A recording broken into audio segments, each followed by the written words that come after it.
They were ready to give her to a warrior, but she chose the man they once tied to a post and called a mistake.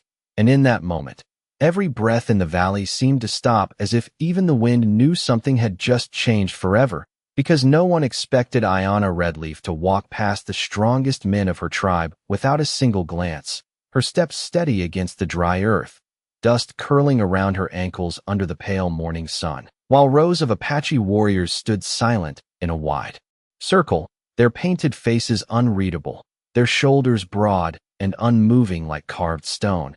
And at the center of it all stood Ethan Cole, wrists unbound now, but still marked by rope lines that hadn't fully faded, his hat low, his eyes fixed somewhere beyond the ridge, as if he already knew he didn't belong in this story. Not here, not among them. Not in a place where every tradition had been shaped long before a man like him ever crossed into their land. And yet he stayed, because leaving had never been an option once he stepped into that river weeks ago. Once he pulled her from the current without asking who she was or what it might cost him. Once he chose to act before thinking, the way men do when something inside them refuses to look away. And now that choice stood in front of him in the form of a woman the entire tribe watched with held breath, waiting, measuring, judging, because this was not just a ceremony. This was law, and law in this land did not bend easily, not for blood, not for love. Not for a stranger with pale skin and quiet eyes. The chief stood at the far edge of the circle, tall despite his years, his gaze fixed on his daughter with the weight of generations behind it. He had spoken only once, his voice low but final, telling her to choose a husband before the sun climbed another inch in the sky. Because delay meant weakness, and weakness had no place in a world that demanded strength at every turn. And so the warriors had stepped forward one by one. Men who had proven themselves in hunts, in storms, in silence. Men who knew the land like they knew their own breath. Men who would have been chosen without question on any other day. But today was not like any other day, because Ayanna did not move toward them. She moved past them, her eyes never lifting to meet theirs, her expression calm but distant, like she was listening to something only she could hear, something deeper than expectation, deeper than duty. Something that had begun the night the river rose and nearly took her with it. Something that had shifted quietly when a stranger's hand pulled her from the cold without hesitation. Without asking for anything in return, and Ethan felt it before he saw it. The subtle change in the air, the way the silence thickened, the way the ground seemed to hold its breath as her footsteps came closer, each one deliberate, each one impossible to ignore, until she stood just a few feet in front of him. Close enough that he could see the faint scar along her wrist, the same one he had wrapped with torn cloth by the riverbank, the same one he thought no one would ever speak of again, and for a moment neither of them said anything, because words here would only break something fragile, something unspoken that had been building between them since that night. And then she reached into the fold of her dress and pulled out a small object, something worn, something simple, a broken necklace made of leather cord, and a single stone that caught the sunlight just enough to draw every eye in the circle toward it. And when she placed it in his hand, the meaning hit harder than any shouted claim ever could, because this was not just a choice. This was a memory, a truth no one else had seen. And as Ethan's fingers closed around the necklace, he felt the weight of every stare, every doubt, every unspoken accusation pressing down on him. But he did not move, did not speak, because he understood something now that he hadn't before. Out here, justice didn't come with noise. It came in moments like this, quiet, undeniable, impossible to take back, and somewhere behind them, a horse shifted, leather creaked, a warrior exhaled slowly through his nose. But no one stepped forward, no one challenged what had just happened, because even the strongest men knew when a line had been crossed that could not be uncrossed, and the chief watched it all without a word. His face unreadable, his silence heavier than any command he could have given, because this was no longer about tradition. This was about something older, something that didn't belong to one people or another, something that had just chosen its own path in front of everyone, and no one yet understood what that path would demand from them next. No one spoke after she placed the necklace in his hand, not because they agreed, but because they did not yet understand what they had just witnessed. And in this land, confusion carried more weight than anger. It made men pause, made them watch, made them wait for someone else to decide what came next. And so the circle held, wide and silent under the rising sun, while the dust settled slowly around their boots. And Ethan stood there with the leather cord pressed into his palm, feeling the warmth of it, the memory of it, something that did not belong to him, yet somehow had found its way back. And he did not look at her at first, because he knew that if he did, everything would become real in a way he was not prepared for. And instead he looked toward the chief, because that was where judgment lived, in the eyes of a man who had seen more winters than anyone else in that valley. A man who understood that choices like this did not end stories. They began them, and the chief did not move. Not even a shift of weight.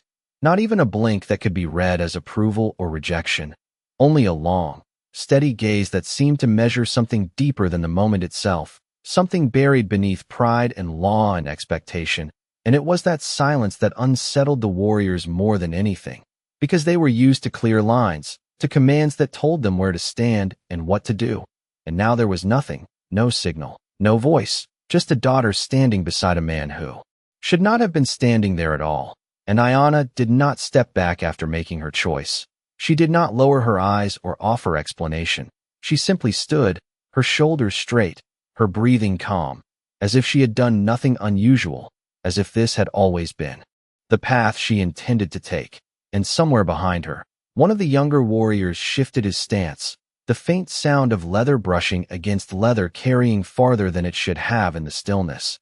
And another man glanced toward the chief, waiting, hoping for a word that would restore order, but none came, and the waiting stretched, long enough for doubt to begin creeping into places where certainty once lived. And Ethan finally looked at her then, just a brief glance, just enough to see that she was not uncertain, not afraid, not even questioning what she had done, and that steadiness unsettled him more than the silence, because it meant she knew something he did not, something about what was coming, something about what this choice would demand from both of them. And he shifted his weight slightly, not stepping forward, not stepping back, just enough to remind himself that he was still standing, still breathing, still part of something he had never asked to be part of. And the necklace in his hand felt heavier now, not because of its size, but because of what it represented, a truth that had remained hidden until this moment, a truth that could not be explained with words alone. And the wind moved then, just a light breeze sweeping across the open ground, lifting strands of dark hair, stirring the edges of clothing, carrying with it the scent of dry earth and distant pine. And it seemed to pass through the circle like a quiet reminder that time did not stop for anyone, not even for moments like this.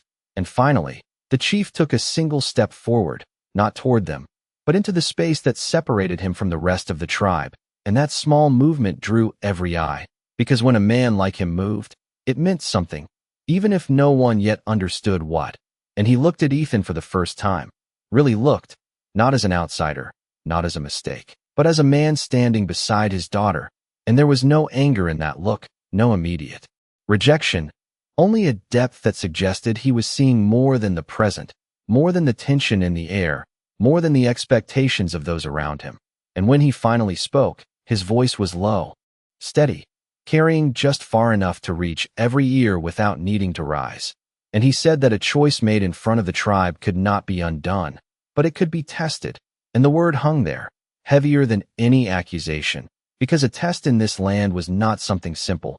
It was something that revealed truth, something that stripped away pretense, something that showed a man for who he really was when there was nothing left to hide behind. And Ethan felt the shift immediately, the way the attention turned sharper, more focused, no longer uncertain, but now searching, measuring, waiting for him to respond. And he did not speak right away, because he understood that whatever he said would not matter as much as what he would do next. And so he simply nodded once, slow, deliberate, not in agreement, not in submission, but in acknowledgement. And that was enough to send a ripple through the gathered warriors, not loud, not obvious, but there in the way shoulders adjusted, when the old man lifted his hand slightly and pointed toward the ridge to the east, every eye followed. And what they saw was nothing at first, just a long stretch of dry earth and scattered rock rising into the morning light. But then the wind shifted again, carrying something faint, something distant, the echo of movement beyond sight. And the chief spoke only once, his voice quiet but firm, saying that a man who stood beside his daughter must understand the land she belonged to, must see what others missed, and act before words were needed. And that was all he said. No instructions, no explanation, just a direction and a silence that demanded action. And Ethan felt the weight of that expectation settle on his shoulders, not heavy in a way that pressed him down, but steady, like something that would not move until he did. And he glanced once toward Ayanna, not for permission, not for reassurance, but to see if there was anything in her expression that would guide him, and she did. Not nod, did not speak, only held his gaze for a brief second before looking toward the same ridge, and that was enough, because sometimes understanding did not come from words, it came from the absence of them. And Ethan turned then, stepping out of the circle slowly, aware of every eye following him, aware of the quiet tension that had shifted from uncertainty to scrutiny. And the ground beneath his boots felt different as he moved away from the center, less protected somehow, more exposed. Like he was stepping into a space where he would have to stand on his own without the weight of the tribe holding him in place. And he walked toward the ridge at a steady pace, not rushing, not dragging his steps, just moving with the kind of calm that came from knowing that whatever waited ahead would reveal itself soon enough. And behind him, the circle did not break. The warriors remained where they were, watching, waiting, measuring the distance between him and the horizon as if that space itself held the answer they were looking for. And Ayanna stood where he had left her, her posture unchanged, her eyes fixed on his back as he moved farther away. And there was something in that stillness, something that suggested she had seen this moment before in her mind, had already accepted what it might bring. And the ridge grew closer with each step, the slope rising gently at first, then steeper, the dry grass brushing against his legs, the scent of sun-warmed earth filling the air. And as he climbed, the sounds behind him faded, replaced by a deeper silence, the kind that existed away from people, away from expectation, where only the land spoke if you knew how to listen. And Ethan slowed as he reached the top, not because he was unsure, but because something in the air had changed again, subtle, almost unnoticeable, but there, like a shift in the rhythm of the wind. And he stood still for a moment, letting his eyes adjust to the distance beyond, scanning the stretch of land that opened up in front of him, a wide valley running nearly half a mile across, dotted with low brush and scattered trees, the kind of place where movement could hide in plain sight if you did not know what to look for. And then he saw it, not clearly at first, just a disturbance in the pattern of the land, a line that should not have been there, faint tracks cutting across the dry soil, not fresh enough to shine in the sunlight, but not old enough to disappear.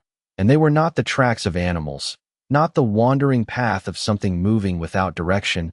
They were deliberate, steady, moving with purpose toward the edge of the valley where the land narrowed into a pass. And Ethan crouched slightly, brushing his fingers against the ground, feeling the texture of the soil, the slight indentation left behind.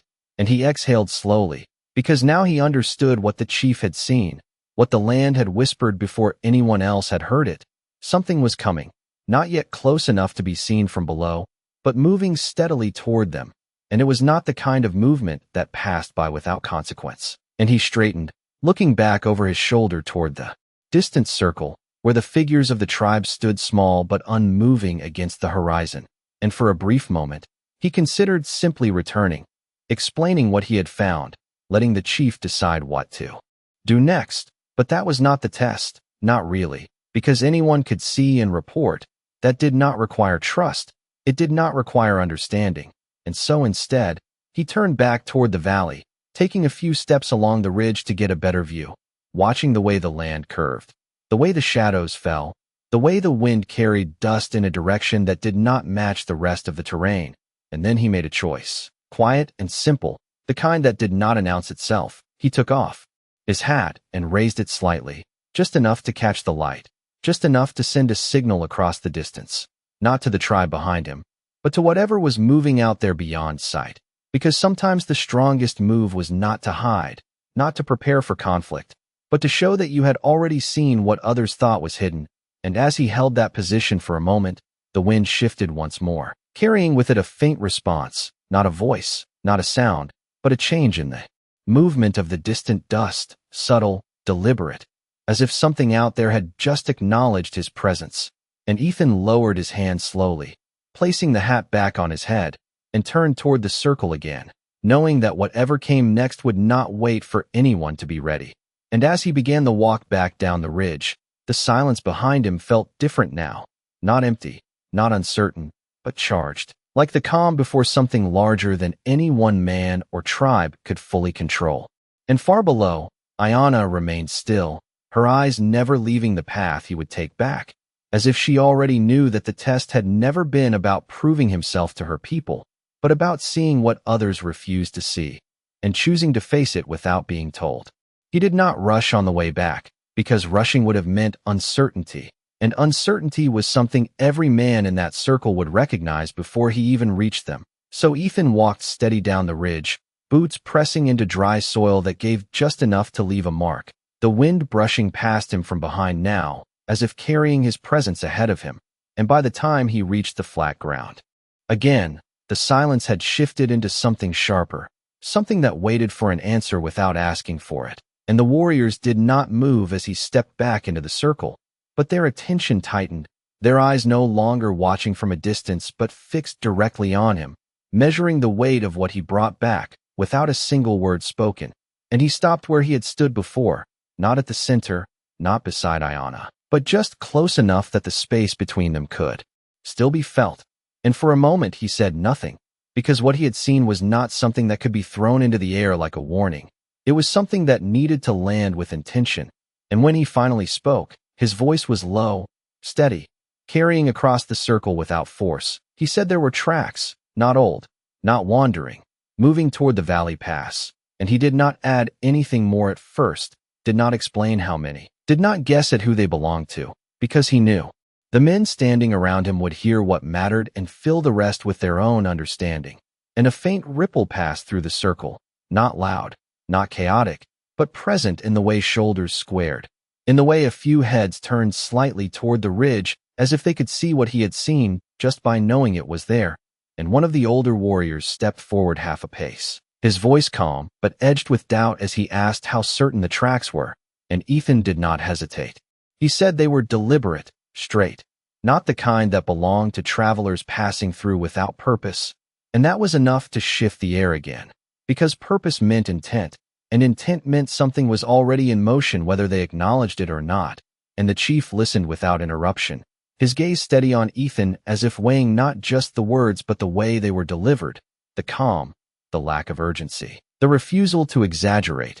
And when Ethan finished speaking, the chief gave a small nod, not approval, not yet, but recognition, and then he turned his attention briefly toward the ridge, as if confirming something only he understood, before looking back at the circle, and he spoke again, his voice carrying farther this time, saying that seeing was only the first step, that understanding what to do with what was seen was where a man revealed himself, and he did not look at any of his warriors when he said it.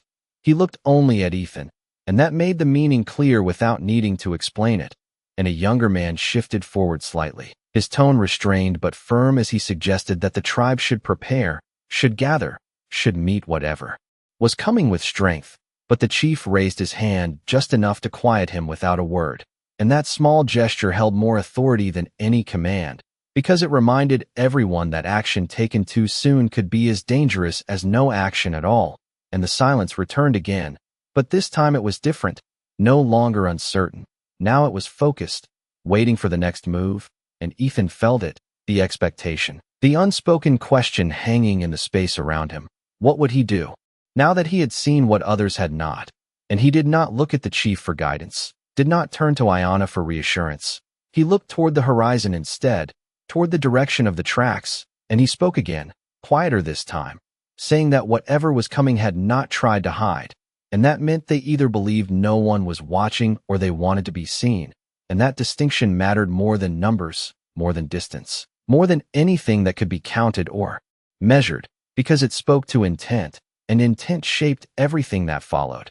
And a few of the warriors exchanged brief glances at that, not in disagreement, but in recognition that this was not the kind of thinking they were used to hearing from a man outside their own. And the chief studied him for a long moment, then asked a single question, "What would you do?" And the way he asked it made it clear that this was not a test with a correct answer. It was a test of judgment, of instinct, of understanding, and Ethan did not answer immediately. He let the question sit, let the weight of it settle before speaking, and when he did, his voice remained calm, almost quiet. He said that if the ones coming believed they were unseen, then letting them keep that belief would give the tribe time. But if they wanted to be seen, then showing fear would give them power they had not yet earned. And so the only move that made sense was to let them come closer, not in ignorance, but in awareness, and be ready without announcing it. And that answer did not bring agreement or resistance. It brought stillness, because it was not what many expected. It did not call for immediate strength or visible action. It called for patience, for control, for something harder than standing your ground. And the chief's eyes narrowed slightly, not in suspicion, but in thought, as if considering the weight of that approach. And then, without saying whether he agreed or not, he turned his back to the circle and began to walk away. And that single act carried more meaning than any spoken decision, because in this place, a leader did not need to declare every choice. Sometimes he simply moved, and the tribe understood. And as he stepped forward, the warriors did not follow immediately. They remained where they were for a breath longer, just enough to let the moment settle, just enough to acknowledge that something had shifted, not in the land, not in the approaching tracks, but in the space between a man and a people who had not yet decided whether he belonged among them or not. And Ayanna finally moved then, just one step, closing the space between herself and Ethan, not touching him, not speaking, but standing close enough that the distance no longer felt like a separation. And in that quiet gesture, without a single word, she made it clear that whatever came next, he would not be standing alone. The tribe did not scatter into panic after the chief walked away, because fear was not something they showed to the open sky.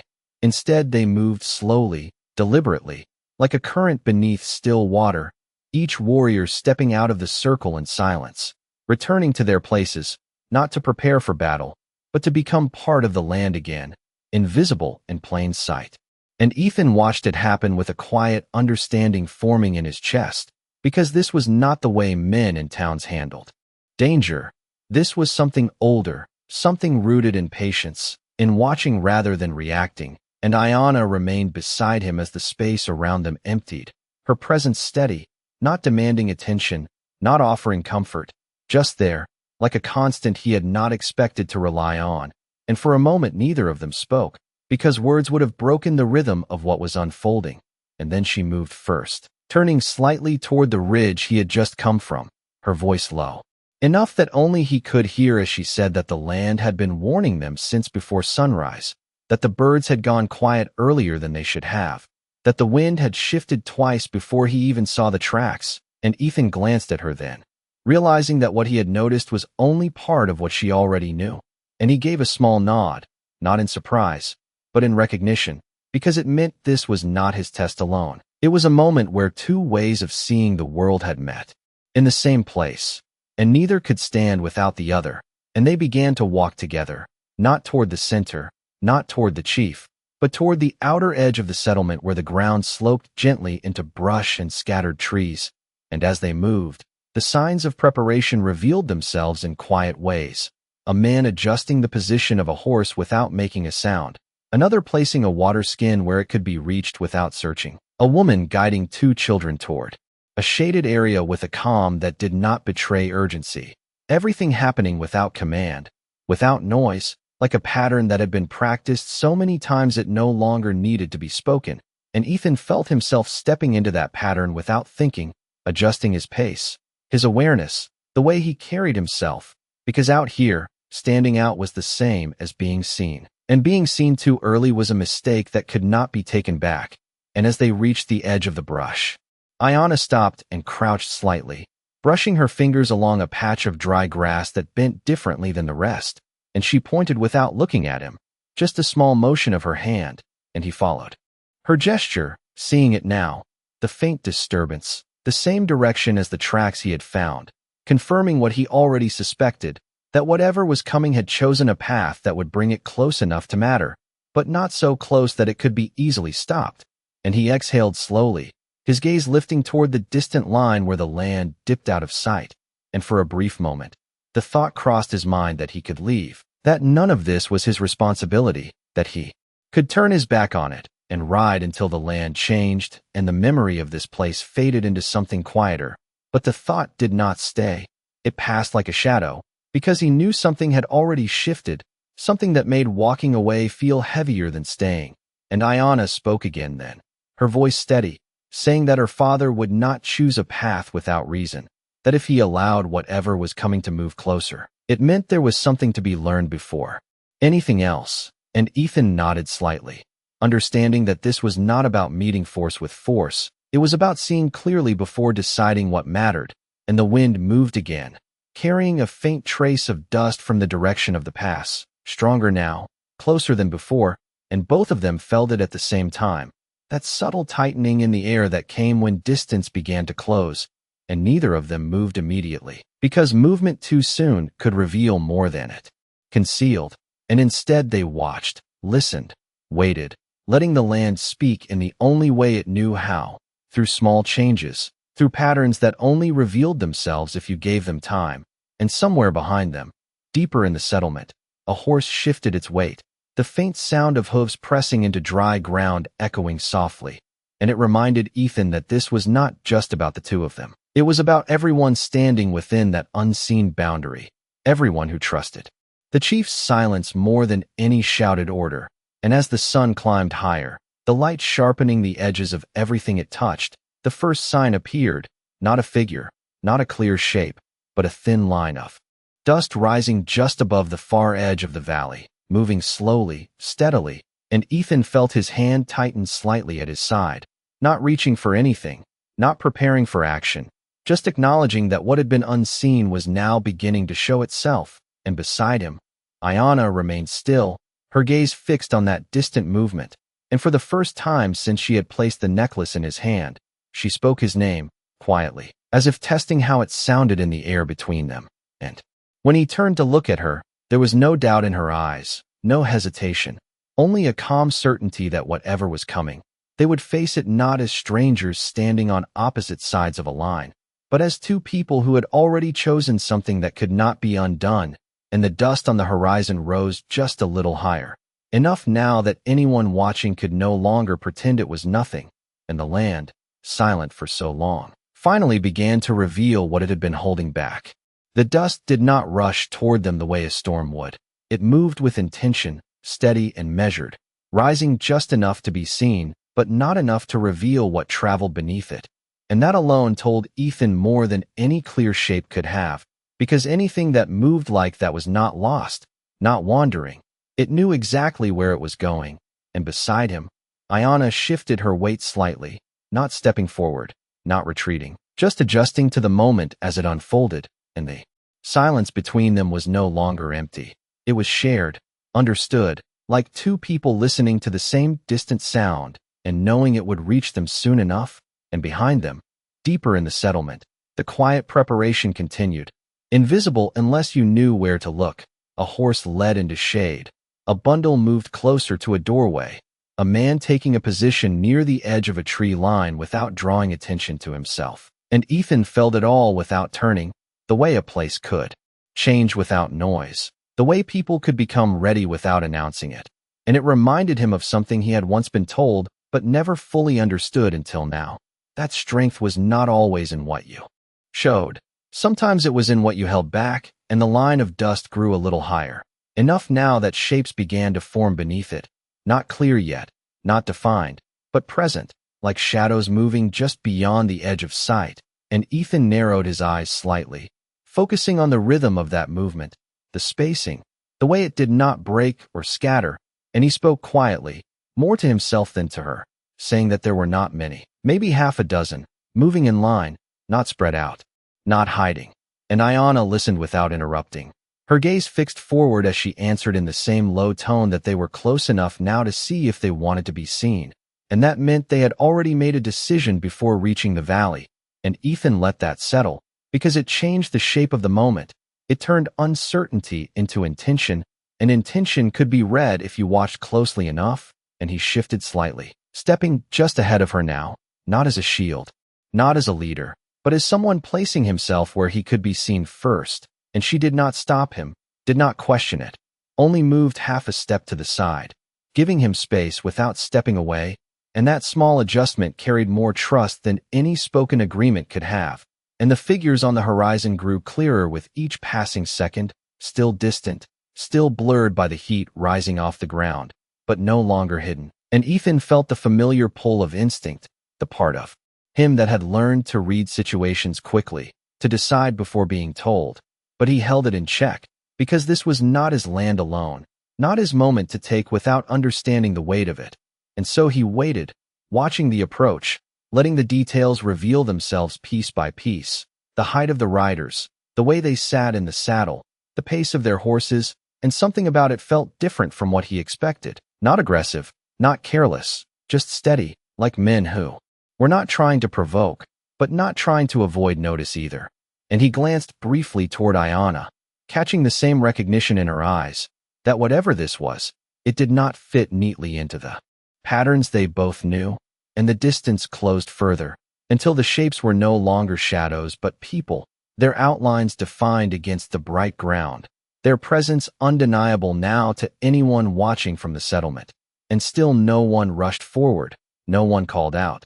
The tribe remained as it had been, present but unseen, waiting, letting the moment come to them instead of reaching for it. And Ethan felt a strange calm settle in his chest, not the calm of certainty, but the calm that came when there was no turning back, when the path ahead had already been chosen by something larger than a single decision. And the lead rider slowed slightly as they reached the edge of the valley, not stopping, not hesitating, just enough to signal awareness. And that was the first clear sign that this meeting was not accidental, that both sides had known this moment would come, even if neither had spoken it aloud. And the wind carried a faint sound now, the soft rhythm of hooves against dry earth, steady, unhurried, and it filled the space between them in a way that made everything else fade for a moment. And Ethan stood his ground, not stepping forward, not stepping back, his hand relaxed at his side, his posture open, not inviting, not challenging, just present. And Ayanna remained beside him, her shoulders squared, her gaze steady. And together they formed a line that was not drawn in the dirt, but understood all the same. And as the riders came closer, close enough, now that their faces could almost be seen, one thought settled clearly in Ethan's mind. Whatever test the chief had set was no longer about seeing or waiting. It had become something else entirely, something that would not be decided by strength alone. And as the first rider crossed into the space where the valley met the settlement's edge, the silence broke, not with a shout, not with a command, but with a single breath drawn across many chests at once, the kind of sound that marked the moment, when everything shifted from unknown to real, and there was no stepping away from it now. The riders did not slow when they crossed into the open stretch before the settlement, and that told Ethan everything he needed to know about their intent, because men who feared what waited ahead always hesitated at the edge, even if only for a second. But these men did not. They moved forward at the same steady pace, their horses calm, their posture relaxed but aware, and as they came closer, the details sharpened, dust settling around their boots, sunlight catching the edges of worn leather and sun-faded cloth. And Ethan counted them without turning his head, 6 in total, just as he had guessed, but it was not their number that mattered. It was the way they carried themselves, the quiet confidence of men who had already decided how this meeting would go long before they arrived.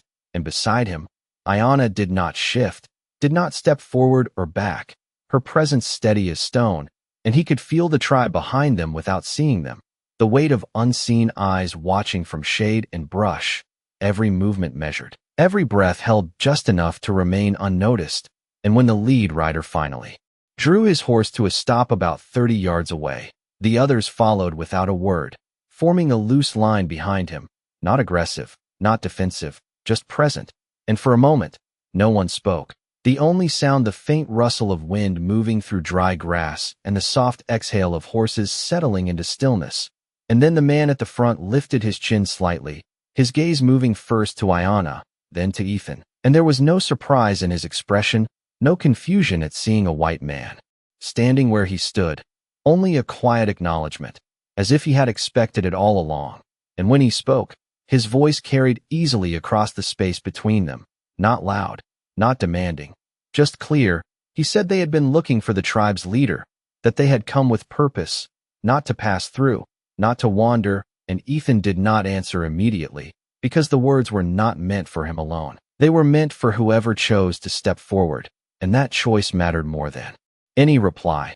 And so he remained where he was, not claiming authority that was not his, not stepping aside either, holding the line that had formed without being drawn, and the silence stretched just long enough to make the moment settle before a figure emerged from behind them. The chief stepping forward from the shade with the same calm presence he had carried before, his movement unhurried, his expression unreadable, and as he came to stand a few feet behind Ethan and Ayanna, the balance shifted again, not in tension, but in clarity, because now there was no question about who spoke for the land they stood on, and the lead rider inclined his head slightly, a gesture that was not quite respect, but not disrespect either, something measured, something careful, and he spoke again, saying that the land ahead of them had changed, that routes once open were no longer safe, that they had been sent to speak, not to take, and Ethan listened closely, not to the words alone, but to the spaces between them, to what was not being said, because men who traveled with purpose rarely revealed everything at once. And Ayanna's gaze remained fixed on the rider, steady, unblinking, as if weighing each word against something deeper than surface meaning. And the chief did not respond right away. He let the man finish, let the silence return, and when he finally spoke, his voice was low, grounded, carrying the kind of authority that did not need to rise to be heard. He said that land did not change on its own, that it was people who brought change with them, and the rider held his gaze for a moment, then gave a slight nod, as if acknowledging the truth of that without fully agreeing to it. And he said that was why they were here, because something was moving behind them, something larger than 6 men on horses, something that would not stop at borders or traditions, and that was the first real shift in the air, not fear, not yet, but awareness, the kind that spread quietly through everyone listening, because this was no longer just about a meeting at the edge of a valley.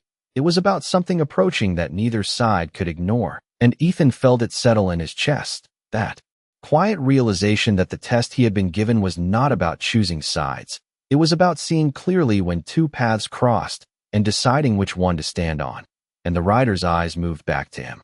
Then, just briefly, as if measuring something unspoken, before returning to the chief, and he said they did not come to stand against the tribe. They came because standing alone would not be enough, and the words hung there, not as a plea, not as a threat, but as a statement, and for a moment, no one moved, no one spoke, the wind passing through the space between them as if carrying the weight of what had just been said. And Ethan did not look at Ayanna, did not look at the chief. He kept his gaze forward, because he understood now that whatever came next would not be decided by force or fear. It would be decided by something quieter, something harder, the willingness to see beyond what had always been and recognize what was coming before it arrived. And in that stillness, with 6 riders waiting and a tribe watching from the shadows, the line between stranger and ally began to blur in a way no one there had expected.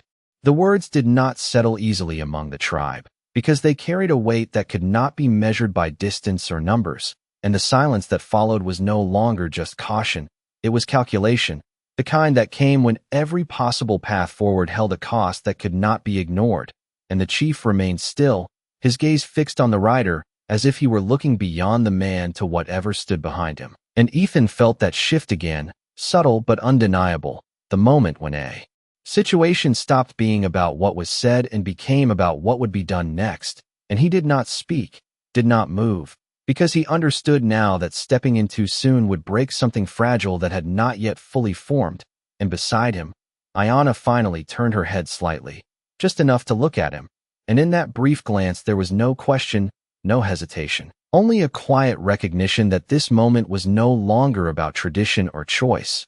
It was about survival in a way that reached beyond either of them, and the wind moved again, stronger this time, carrying with it a faint echo from the valley beyond, not clear enough to name, but present enough to confirm what had been said, that something larger was indeed coming, and the lead rider shifted slightly in his saddle, not in impatience, but in awareness, as if he too felt the closing distance of whatever followed behind them.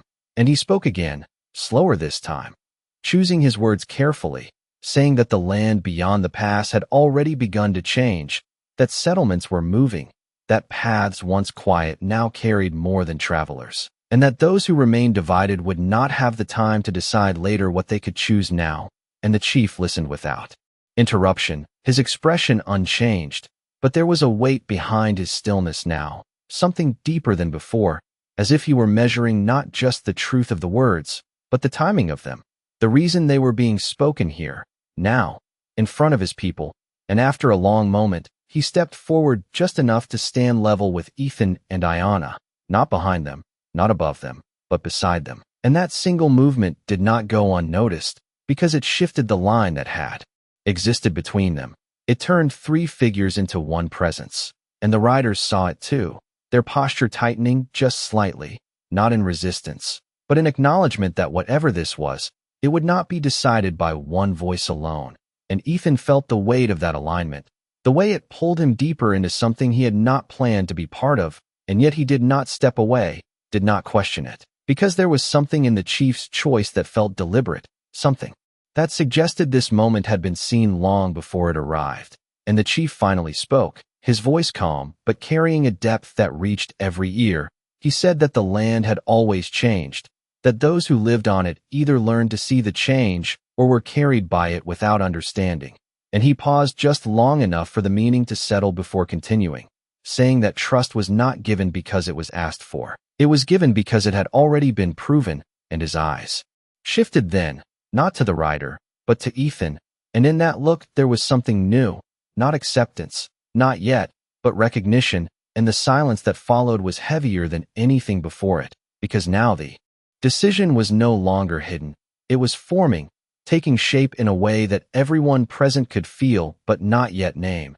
And the rider watched this exchange carefully, his gaze moving between them, reading the unspoken as much as the spoken.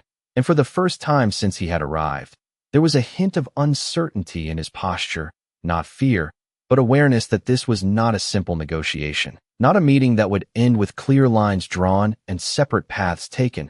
And Ethan felt the shift as well, the way the moment was narrowing, focusing, drawing everything toward a point that would not hold for long. And he spoke then, not loudly, not to take control, but because the space required something to bridge it. And his voice carried steady across the distance as he said that if what followed behind them was as close as it seemed, then standing apart would not slow it down, it would only make it easier to pass through. And he did not look at the chief or Ayanna when he said it. He looked at the rider, because this was not about proving himself to the tribe anymore. It was about recognizing what stood in front of them all. And the rider held his gaze for a moment, then gave a small nod, not in agreement, but in understanding. And the chief did not respond immediately. He let the words settle, let the silence return once more, and when he finally moved, it was not with a command, not with a gesture to gather or prepare. He simply turned slightly toward the settlement and began to walk, slow, deliberate, as if following a path only he could see. And that movement, quiet as it was, carried the weight of a decision not yet spoken, a direction that would soon become clear. And Ayanna followed without hesitation, her steps matching his, and Ethan remained still for just a second longer before turning as well, because whatever line had existed before was no longer there. It had been replaced by something else, something uncertain, something forming. And as they moved away from the edge of the valley, leaving the riders standing in that open space, the dust behind them continued to rise, higher now, closer, and the air carried a single truth that no one there could ignore any longer. Whatever was coming would not wait for them to decide who stood where. It would force that decision upon them soon enough. The chief did not look back as he walked, because a man like him did not need to see if others would follow. He already knew, and the settlement seemed to shift around his movement, not in haste, not in confusion, but in a quiet alignment that felt almost invisible unless you stood close enough to notice it. And Ethan walked a few steps behind, not beside him now. Not yet, because he understood that position mattered in ways that were not spoken, and Ayanna remained between them for a moment, before moving slightly closer to her father, her presence steady, her silence carrying more meaning than words ever could. And behind them, the riders did not advance. They remained where they were, waiting, watching, as if they understood that whatever decision was forming would not be rushed by their presence alone. And the dust beyond the valley edge continued to rise, thicker now, more defined. No longer just a distant suggestion, but a growing certainty that pressed itself into the air. And, as they moved deeper into the settlement, the tribe revealed itself more clearly, not by gathering, not by forming lines, but by becoming present in ways that had not been obvious before. Figures appearing at the edges of structures, shapes moving through shade, eyes watching from behind stillness, all of it controlled, all of it intentional, and Ethan felt the weight of it settle around him, not as pressure, but as awareness. The understanding that he was no longer standing at the edge of something, he was inside it, part of a moment that would shape more than just the next few hours. And the chief finally stopped near a low rise where the ground leveled out, and the view opened slightly toward the valley. And he turned then, not to face the riders, but to face his people. And when he spoke, his voice did not need to rise. It carried on its own, reaching every ear that needed to hear it. He said that change had already crossed the horizon, that waiting would not stop it, and that what came next would not ask who was ready. And the words moved through the settlement like a quiet current, not causing panic, not causing movement, but settling into each person in a way that shaped what they would do next. And Ethan listened closely, not just to the meaning, but to the tone. The way the chief did not speak in fear, did not frame what was coming as something to resist, but something to meet with clarity. And that difference mattered, because it turned the moment from reaction into choice. And Iona stood just off to the side, her gaze moving across the people, not searching, not questioning, but confirming, as if she already knew how they would respond. And for a brief moment, her eyes met Ethan's again, and there was something there that had not been there before, not doubt, not distance, but a kind of quiet certainty that had grown stronger with each passing moment. And it made him realize that whatever had begun between them was no longer fragile. It had taken root in a way that would not be easily undone. And the chief's gaze shifted then, not toward the riders, not toward the dust, but toward Ethan, and he spoke again, this time directing his words not to the tribe, but to the man standing within it. He said that seeing the land was one thing, standing for it was another, and that both would be required before the sun set. And Ethan felt that settle deep, not as a challenge, not as a burden, but as a truth that had already been forming since the moment he stepped into the river weeks ago. And he gave a slight nod, not out of obligation, but because there was nothing else to do when something inside you had already made the decision. And the wind shifted again, stronger now, carrying with it the clearer sound of movement from beyond the valley, the rhythm of many hooves, not six, not scattered, but something larger, something that confirmed everything the riders had said without needing another word. And the tribe did not react with fear. They adjusted, subtly, positions shifting, awareness sharpening, every person becoming part of something larger without needing to be told. And Ethan turned his gaze back toward the horizon, the rising dust now thick enough to mark the path of whatever approached. And for a moment, the weight of it all pressed in, not overwhelming, but undeniable, the understanding that whatever came next would test more than skill, more than strength. It would test whether different worlds could stand together when it mattered. And behind him, the riders remained where they had been, still watching, still waiting, their presence now less separate than before, because the line between them had already begun to blur. And as the sun climbed higher, casting sharper light across the land, one thing became clear in a way that left no room for doubt. The moment for watching had passed, and whatever choice had been forming in silence would soon have to take shape in action, whether anyone was ready for it or not.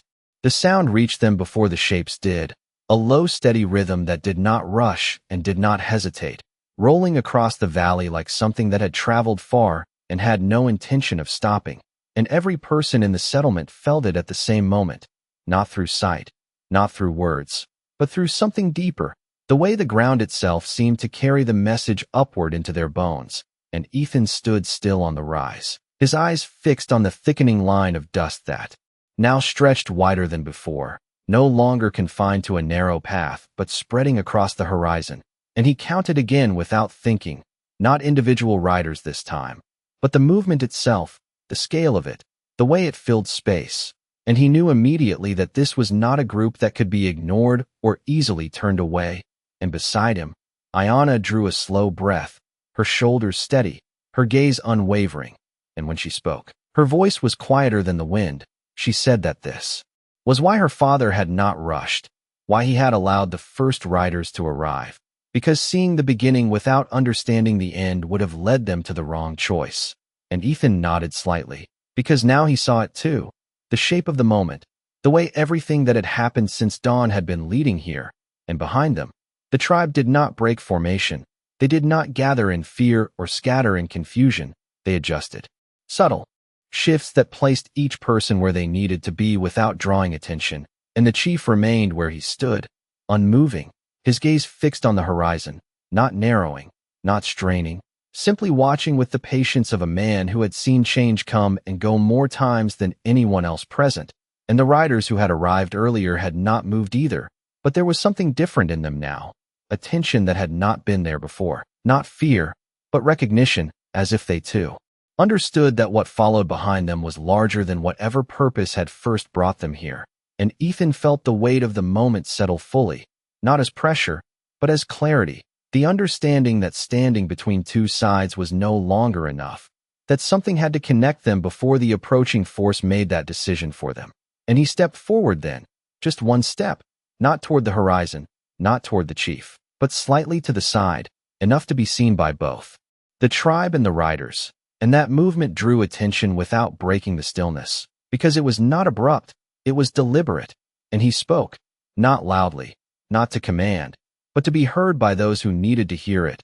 He said that whatever was coming would not stop to ask who owned the land or who belonged to it, that it would move through anything that stood divided, and that standing apart would only make it easier for it to do so. And the words carried across the rise, settling into the space between the two groups. And for a moment, no one responded, not because they disagreed, but because the truth of it did not need to be argued. It needed to be accepted. And the chief turned his head slightly, just enough to look at Ethan again. And in that look, there was something different, something that had shifted from testing to measuring, from questioning to weighing. And he spoke then, his voice calm, steady, asking not what should be done, but who would stand when the moment came. And that question moved through the settlement like a quiet wind, not demanding an answer, but creating one in the space where it settled.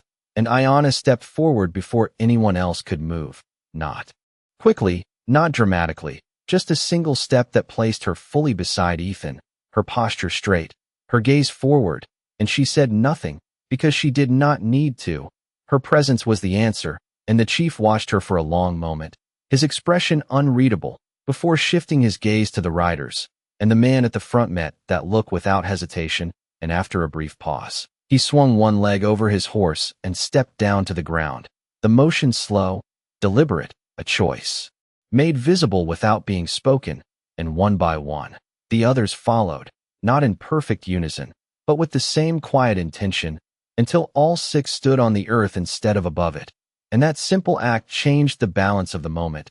It removed the distance that had separated them, replaced it with something closer, something that could no longer be ignored. And Ethan felt it, the line dissolving completely now, not erased, but transformed into something else, something that connected, rather than divided. And the dust on the horizon rose higher still, close enough now that shapes could be seen within it. Not clear, not yet, but enough to confirm that time had run out for waiting. And the wind carried the sound more clearly now, the steady approach of something that would arrive whether they were ready or not. And in that moment, with the tribe standing in quiet formation and the riders no longer separate from the ground they stood on, the chief made his choice not with a command, not with a declaration, but with a single step forward toward the open land. And that step said everything that words could not. And as he moved, the others followed, not in a rush, not in fear, but in unity that had not existed just hours before. And Ethan walked with them, not ahead, not behind, but within.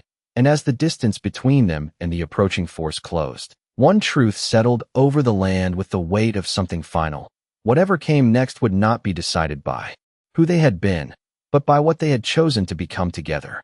The ground seemed to breathe as they moved forward together, not in unison like soldiers, but in a quiet alignment that carried more weight than any formation ever could, and Ethan felt the difference immediately. The way each step no longer belonged to a single man or a single tribe, but to something shared, something forming in real time under the open sky, and the distance between them and the approaching force closed steadily, the dust now rising high enough to blur the horizon completely, turning the far edge of the valley into a shifting wall of movement and light. And still no one rushed, no one broke from the pace set by the chief, because out here, the first man to lose control was the first to lose everything, and Ayana walked just to Ethan's left, close enough that he could feel the rhythm of her steps without looking, and there was no tension in her stride, no hesitation, only a calm certainty that seemed to anchor itself deeper with every yard they covered, and the riders who had joined them moved slightly behind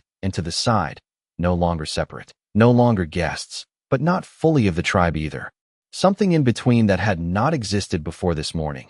And that in-between space was where Ethan found himself as well, not belonging to either side, yet standing with both. And it was there that he realized the chief's test had never been about choosing one world over the other. It had been about whether he could stand in that space without breaking, and the sound ahead grew louder, clearer, the steady rhythm now unmistakable. Many horses moving as one, not scattered, not uncertain, but directed. And as the dust thinned just enough for shapes to emerge, the truth of it settled over them all. This was not a small group passing through. This was a movement, a line of riders stretching across the valley, not endless, but large enough to matter, large enough to change whatever it touched, and the chief slowed then, just slightly, enough to signal that this was where they would meet what was coming. And the others adjusted without needing to be told, their steps easing into stillness, their presence spreading out just enough to hold the ground without crowding it, and Ethan stopped with them, his eyes fixed on the figures ahead, now close enough to see faces, to see the dust settled on their clothing, the long miles written into the way they carried themselves. And there was something unexpected in what he saw, not hostility, not the sharp edge of confrontation, but weariness, purpose, and something else that took a moment longer to name, urgency without panic. And that changed everything, because it meant this was not a force coming to take. It was something moving to reach, and the lead figures slowed as well. The distance between the two groups narrowing until it was no longer defined by space, but by the silence that stretched between them. And for a long moment, neither side spoke, because this was the point where words could either build something or break it beyond repair. And the chief stepped forward then, just one step, enough to mark the line without drawing it. And he stood there, waiting, not demanding, not challenging, simply present. And after a brief pause, a man from the approaching group urged his horse forward a few yards before stopping, his posture careful, his gaze moving across the gathered people as if measuring not their strength, but their intent. And when he spoke, his voice carried the weight of distance traveled, steady but edged with something that had not yet found rest. He said they had come because the land behind them no longer held, that routes had closed, that places once safe had shifted, and that they did not seek to cross without acknowledgement. And Ethan listened closely, because there was no deception in those words, no attempt to hide purpose behind politeness, only a statement of need that had not yet asked for anything in return. And the chief held his gaze, silent for a moment longer before answering, his voice calm, grounded, saying that land did not belong to those who passed through it without understanding it, and that those who wished to stand upon it must first learn how to stand with it. And the man on horseback nodded slightly, as if he had expected that answer, and he said they were willing to listen. But time was not something they had in abundance, and that was the moment the tension shifted again, not toward conflict, but toward something more fragile, something that required trust to exist, even for a second. And Ethan felt it clearly, the narrowing space where a single decision could tilt everything in one direction or another. And without thinking, without asking, he stepped forward just enough to stand between the two sides, not blocking either, not claiming authority, but placing himself where both could see him clearly. And he spoke, his voice steady, carrying across the space without force, saying that standing together did not mean losing who they were, it meant choosing not to lose what still remained. And the words hung there, simple, direct, and for a moment, nothing moved. No one spoke, the wind passing through them all as if waiting for the land itself to respond. And Ayanna stepped forward beside him again, her presence quiet but unwavering. And the chief did not stop them, did not call them back, because he understood what this moment required. And as the silence stretched just a little longer, something changed, not in the dust, not in the distance, but in the space between the people standing there, a shift so subtle it could have been missed, but powerful enough that once it happened, it could not be undone. And in that quiet, without a single command given, the line that had once separated them ceased to exist at all. No one moved to claim victory in that moment, because there was nothing to win, only something fragile that had finally been allowed to exist between them, and Ethan felt it in the stillness, the way the air no longer pressed against his chest but seemed to open instead, as if the land itself had been waiting for this exact choice to be made. And the man on horseback studied him for a long second before slowly nodding, not in surrender, not in agreement, but in recognition, the kind that passed. Between men who understood that words had reached their limit and only actions remained, and behind him, the line of riders shifted slightly, not forward, not back, just enough to show that they were no longer bracing for resistance. And the chief watched all of it without interruption, his presence steady, his silence deliberate, because this was not a moment to control, it was a moment to allow. And Ayanna stood beside Ethan, her gaze steady on the man across from them, her shoulders relaxed but firm, and there was something in her posture that reflected both worlds at once, the quiet strength of her people and the openness of a choice that had already broken through tradition. And the wind moved again, softer now, carrying the dust past them instead of toward them.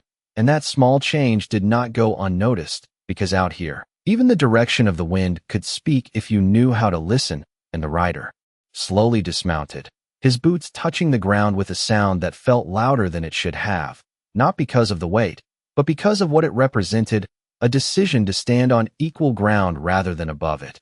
And the others followed in their own time, not rushed, not hesitant, each step bringing them closer to something that had not existed between them before this day.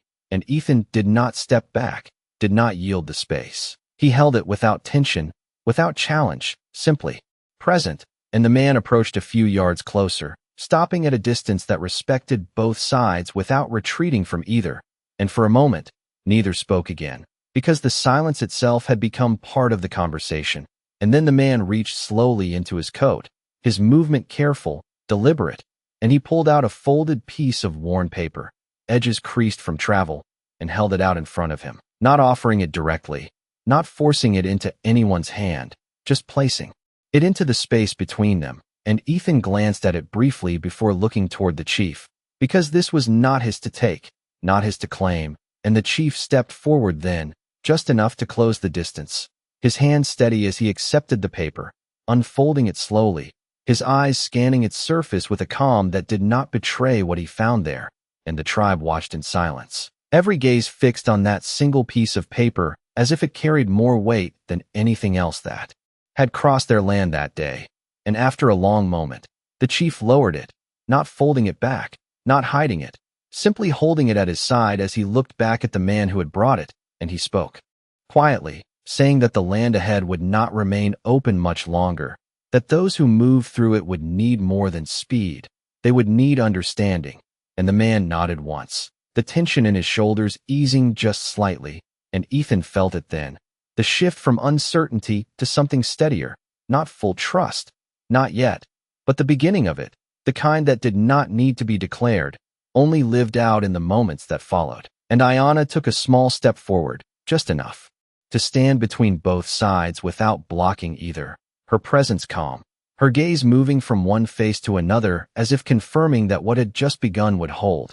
And for the first time since the riders had appeared, there was no weight pressing down on the moment, no edge waiting to break it apart, only a quiet understanding that something new had taken root, something that neither side had expected when the sun first rose over the valley. And the chief turned slightly then, not away, not dismissing what had been said, but shifting his position just enough to signal what came next, and the tribe responded without needing instruction, not stepping forward as one, not crowding the space, but opening it, creating room where there had once been distance. And Ethan felt the meaning of that more than he could have explained, because it was not an invitation spoken aloud.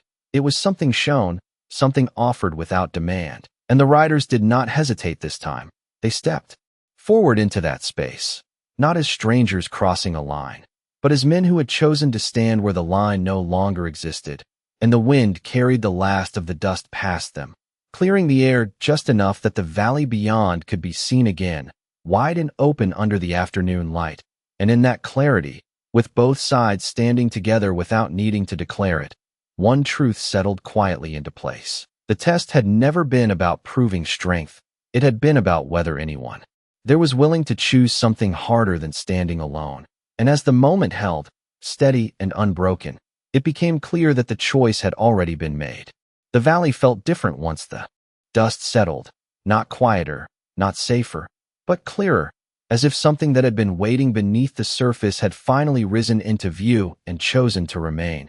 And Ethan stood there for a long moment without moving, the weight in his chest no longer pressing down, but settling into something steadier, something that did not demand action but asked for presence. And around him, the people who had once stood on opposite sides now occupied the same ground without hesitation, not mingled, not fully joined, but no longer separated by distance or doubt.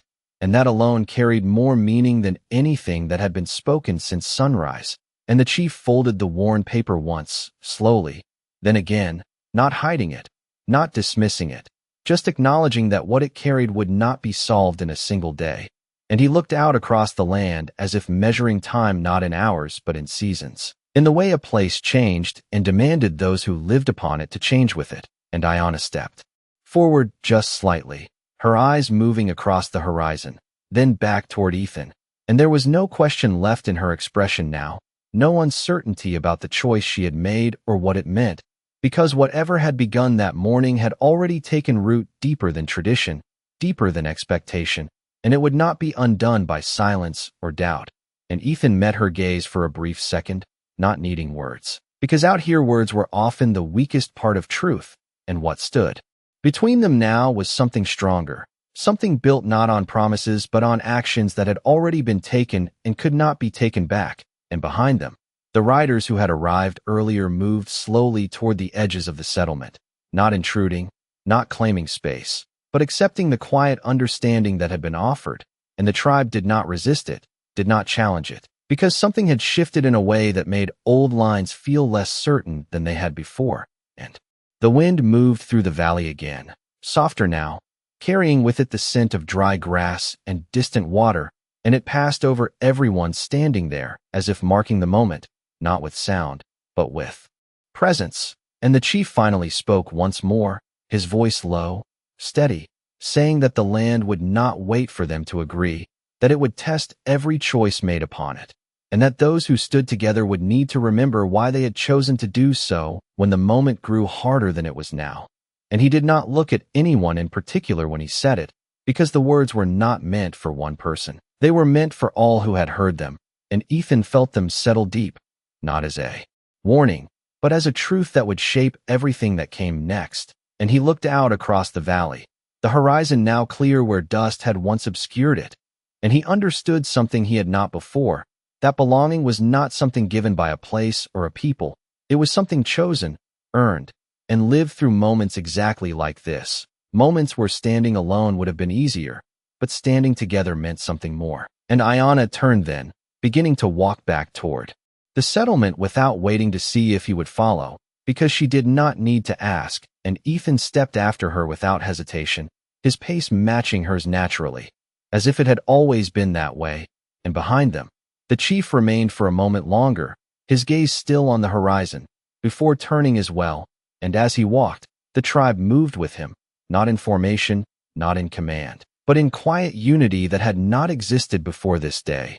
And the riders followed at a distance that respected what had been given without claiming more than they had earned. And the valley returned to its stillness slowly, the kind that came after something had shifted in a way that could not be undone. and as the sun began its slow descent, casting long shadows across the ground, one truth remained, clear and unspoken. Out here, justice did not need to be declared, it did not need to be forced, it arrived in silence. In the choices people made when no one told them what to do, and in the end, it was not the strongest voice that shaped the land. It was the quiet decision to stand together when standing apart would have been easier, and that was the kind of choice that stayed. Long after the dust had settled,